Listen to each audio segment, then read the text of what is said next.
সকাল সকাল ভাইফোঁটার উৎসবে শামিল হয়েছেন খড়দার তৃণমূল বিধায়ক এবং পরিষদীয় মন্ত্রী শোভনদেব চট্টোপাধ্যায়।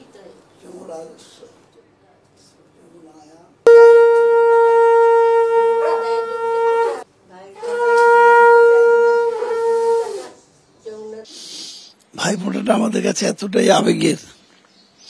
সেবারে মাউন্টেনিয়ারিং করতে গেছি, শেষ হলো ঠিক দেওয়ালির আগের দিন।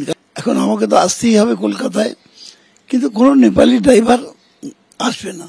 যেটা আমাদের তখনকার দিনে 10 টাকা কি 20 টাকা ভাড়া ছিল, সেই টাকাটা 4 গুণ 5 গুণ 6 গুণ টাকা দিয়ে আমি কোনো ক্রমে শিলিগুড়িতে নেমে এসেছিলাম, এসে কলকাতায় ফিরেছিলাম যাতে ভাইফোঁটা না মিস করি। যেখানে থাকি যেভাবে থাকি, বোন আসবে ফোঁটা দেবে, এটাই একটা আমাদের কাছে ভীষণ আবেগপ্রবণ ব্যাপার এবং দুজনের শুভকামনা করি।